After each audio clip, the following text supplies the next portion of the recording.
Gentlemen, welcome back to the shop. Today, a typical shop conundrum. What we have here is an industrial piece of scrap that I obviously overpaid for on account of every single Fergan bolt being sheared right half in two.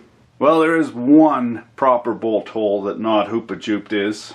Now, there's many ways to skin this cat. Generally, it's an escalation. You start off with the cold chisel and the tongue in the correct location, and you try and work it around, and then you move up, and eventually you get to the oxygen lance, the carbide, yada yada yada. But what about home gamers that don't have access to industrial gear to get this stuff out? What options do we have? Now, of course, a little heat never hurt nothing. However, what we have here is a hydraulic rotary actuator that's not disassembled, and I have absolutely no desire in disassembling. So we add red hot bolts to oil and air in a compressed cylinder, and we got a bomb. So we're not going to pull out the torch right off the bat. Now, since we have so many bustomacated bolts, we're going to try a few things here. America's favorite libation. I don't know what it is. North Americans love this shit. It's water displacement formula 40. Must have high fructose corn syrup or something in it. Then we got industrial Loctite super penetrating oil. We'll try this stuff. Now we got super duster.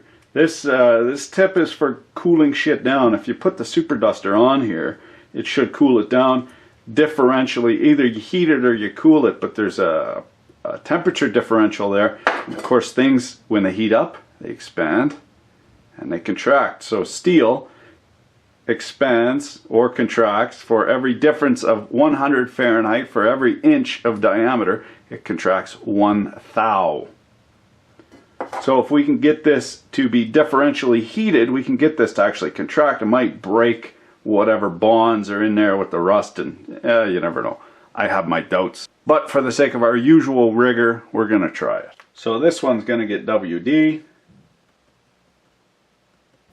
These ones are going to get Loctite penetrating. And these ones are going to get double your pleasure, double your gum. Super duster, and whatever flavor of libation that we've previously indicated. Whilst we wait for the paint to chooch, straight to us from Mao's dollar pound land in the Big Rock Candy Mountain, Shenzhen. Actually, more like Tianjin. Shenzhen's for electronics. That's more industrial. These kits, remember these things used to be, this kit would be like 40 bucks at the Craftsman, Sears Craftsman. Well, the patent apparently is up, because now you can get them for 5 bucks at the usual suspects, Fleabay, AliExpress, that sort of thing. We're going to give them a go. Now, just grubbing through the seedy underside of my drawers, I've found some Mastercraft ones.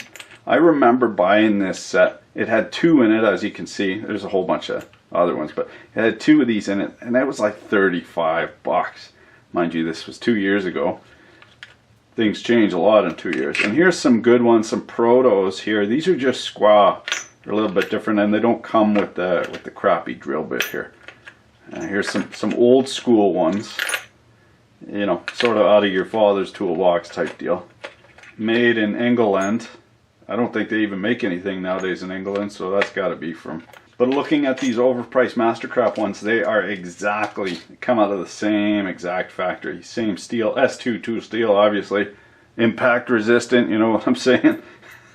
And, yes, same, only different. Okay, we're going to blast this one, try and cool it off. And there's also that other stuff, Frizzy Freeze. No, that's for ACs. There's another one. It's from Loctite, and it's specifically for this, but it also has some lube, some petroleum distillates, probably tolly and acetone in there. What for breaking up whatever's in there. We don't have that, so we're just going to differentially cool it. I never had any luck with that stuff, and it's super expensive, so I don't bother buying it. Sometimes I get it free from the Getting Spot, but it's not a priority for me to have. As you can see, that solvent is boiling right off. It should be cooling the bolt. Oh yeah, nice and cold. Okay. So we're going to just cool that one. And then this one, we're going to cool, and we'll add some solvent.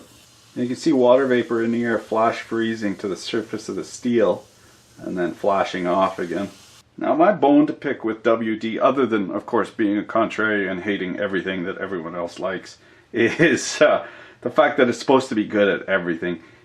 When you start getting tools or chemicals or whatever that's good at everything, it's not good at everything. It ends up being mediocre at everything. So if you can get specific formulations for specific jobs, it's a lot better. Like this for lube, it sucks. It's a terrible lube. And for cleaning, it works okay, but then it leaves this filmy aftertaste. Oh, there's some action going on there, huh? You can tell it's good by the bubbles. Interesting, like the bubbles though, you know, soap, you feel it has to lather to do its job. It doesn't actually need to lather. It's a marketing thing where they discovered, like for toothpaste, people never brush their teeth. They put some foaming agent in there, and then when you're actually doing a bit of work, you know, and you get the nice white foam going, you feel good about it. You're actually doing something. Same thing with shampoos. Why would you ever need a specific soap for your hair? In the early days, of course, now you gotta have a conditioner and all that stuff, but in the early days you just use bar soap. Marketers insisted to the manufacturers that they continue to add frothing agents until eventually it's basically just a big head of foam, and then it strips all the stuff out of your hair, and then you gotta go and put all the grease back in with conditioner. So yeah, the next time you see a whole bunch of bubbles, think marketing, man. It's just to make you feel better that you're actually doing something. Good whack with the hammer probably did more to remove these bolts than any of this other dicking around.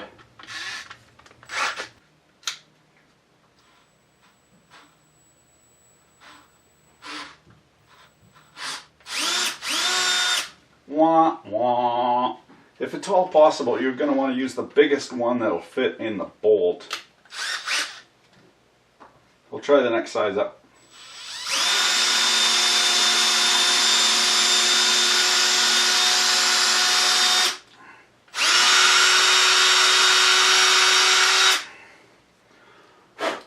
Hey, you ever do that? You got a blind hole that's full of schmoo there and you blow in it and bammo, blinded. Yeah, me too. Oh, wait. The old will fuck you, get away from me. It's coming. It's in there good. It's not coming though. Well, just the super duster cooling didn't work for shit. Let's try one of these here. Actually, yeah, no, we'll try one of these here. Left hand, drill bit. Safety squints engaged.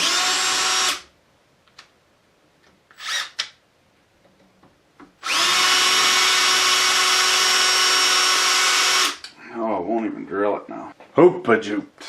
Son of a diddly. So these Mal specials are not fit for purpose. Well, not fit for this purpose. I'm sure they're probably for wood screws that are stripped out. Might work for that, but it sure as hell doesn't work for bolts. Completely useless. We're not jumping to the end though. We're going to through drill these, and then we'll put in a proper extractor. See if we can get them out that way. So this extractor, Proto, calls for a 15/16 drill bit. 15/16 drill bit. Good one too with the split point Walter. Once you get your hands on some proper drill bits, it'll change your life. Of course, you're drilling wood or plastic or aluminum. It doesn't matter, of course. And brass, actually, you want cheap drill bits so you can brass them off without any guilt. But as soon as you get into bolts, forget about it.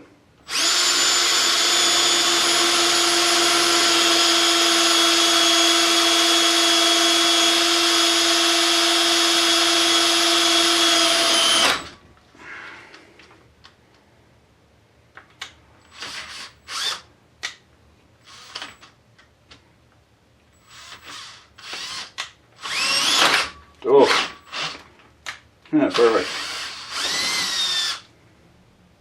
There we go. So that was the freeze with the Loctite Solvo Rust penetrating oil, super penetrating oil. That worked a treat. Okay, let's try this one. This is with the WD and the cooling, super duster cooling.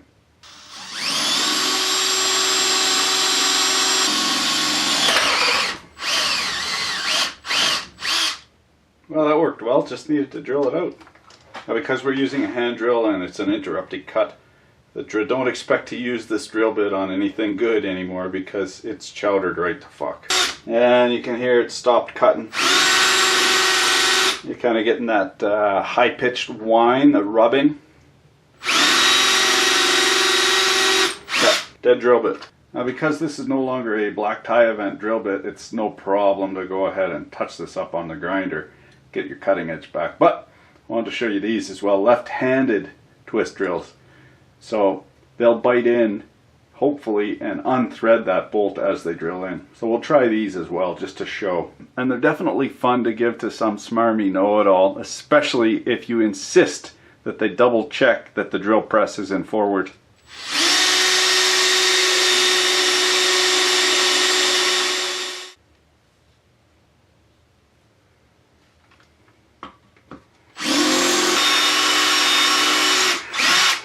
Oh man, that's tougher drilling than when the wife comes home from Tupperware and red wine tasting. I gotta stop right there. We're walking way off into the rhubarb, ruining the hole. We're gonna have to come back with a smaller drill bit. We'll just try here with the hammer and chisel. Oh yeah, that's working. It's Vix. The other thing you can do if you got enough meat, like if it's proud, you can put a little slot in there. Jam your pokey bit in and turn it. Just make a screw out of it essentially. Yeah, there we go. It also very much depends on how the fastener broke in the first place. If the fastener broke while it was being taken out because it was seized in there, that's your biggest problem. If it got sheared off or it just popped off or whatever, the head of the bolt is what's clamping everything down. So if the head of the bolt breaks off, then these threads aren't under any load, and a lot of times you can just unscrew them. Here's the square one. Ooh. Nice and tight, might fit. Oh man, it's in there good. Not gonna do it. Oh, I ought to start what I finish. I just got a 1/8 drill bit. We'll recenter this one, give her another go.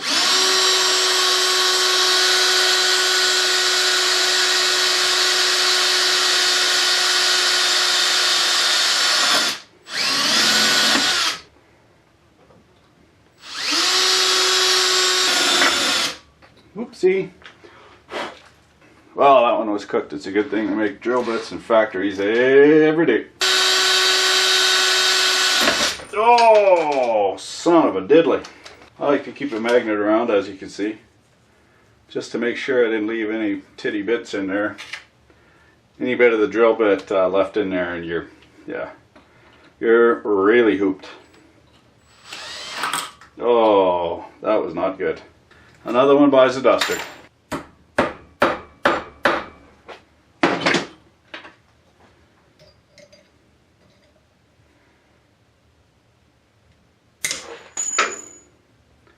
Awesome! Now we've got super duper hard steel stuck in the hole. I would say we're pretty much par for the course. There's the one hole that we had. Here's an extra good hole. So we got 3 good holes out of her. We got something jammed in that one, too hard to drill. We got through holes in these, so these 3, they're doable. The only way to do this now is to either torch it out or weld a nut on there. I gotta say, man, but realistically, when you're extracting bolts, this is totally par for the course. You gotta have the patience of Job to do this. So what I'll do with these 3 is drill these out bigger, put an extractor in there, try not to break it.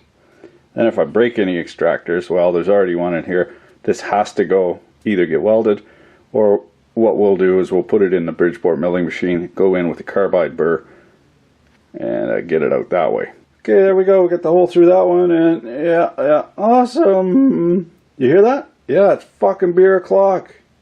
We're into overtime. Oh my golly gosh, it's becoming. Yeah. What's that? 5. Oh, we got 5 holes out of 8. We're golden, buddy. Golden. That's over 50%. Good enough for the girls I go out with. Thanks for watching. Keep your dick in a vice. Even better. I just channeled my inner millwright and chowdered the fuck right out of that. No problem though. It's farmer Loctite now.